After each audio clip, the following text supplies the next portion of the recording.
প্রবাস জীবনের বাস্তব কিছু কথা আপনাদের কাছে আজকে শেয়ার করব। যারা নতুন প্রবাসে আসবেন তাদের আশা করি খুবই উপকারে আসবে, বা এই জিনিসগুলো জানলে পরবর্তীতে আপনি সতর্কতা হয়ে যেতে পারেন আর কি। আমার প্রবাস জীবন সিশেল দিয়ে শুরু। বয়সটা যে আমার আহামরি এরকম না, খুবই ছোট। তো যেহেতু আমি সিশেলসে আসছি, সিশেল নিয়ে আমি কিছু কথাবার্তা বলি। সিশেলসের মানুষ খুবই মিশুক, খুবই ফ্রেন্ডলি। ওরা অন্যের ক্ষতি করার ধান্দায় কখনো ঘুরে না। ওরা আপনাকে উপকার যদি নাও করতে পারে সেক্ষেত্রে কখনো ক্ষতি করবে না। ওরা ওদের মতো করে চলাফেরা করে।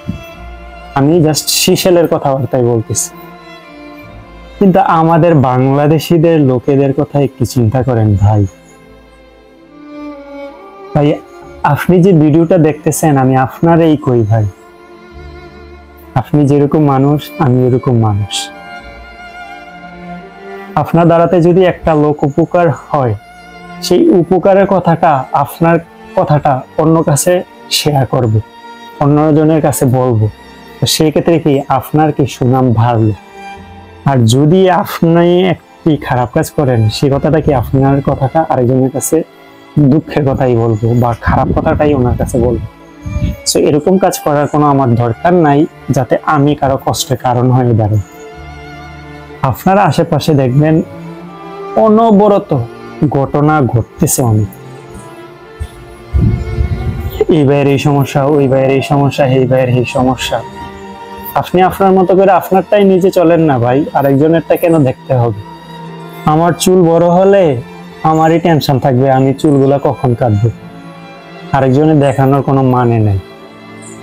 আপনি এটা বলতে পারেন ভাই তোমার চুলগুলা কি বড় হয়ে গেছে, এটি নিও, এটুকুই, এখানে আর কোনো কিছু করার দরকার নেই। এটা হচ্ছে যার যার ব্যক্তিগত লাইফ, পার্সোনাল লাইফ।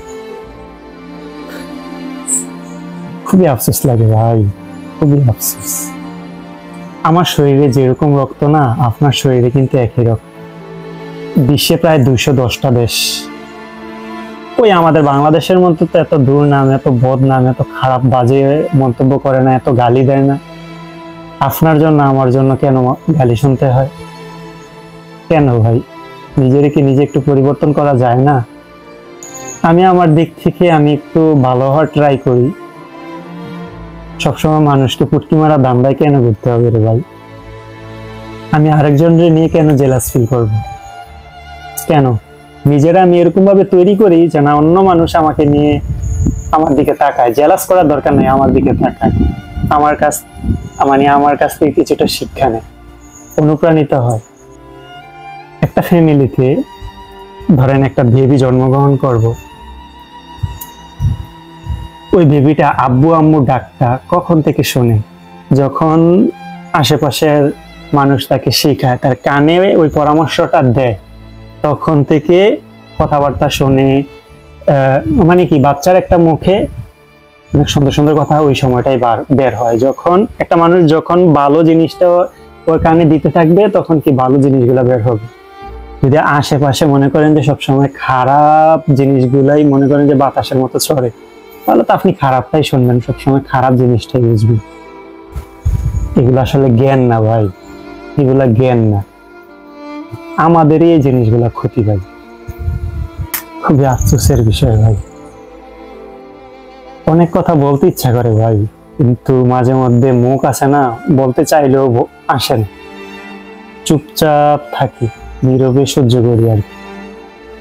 এখনো সময় আছে ভাই, নিজে ঠিক হয়ে গেলেই অন্যজন ঠিক হয়ে যাবে ভাই।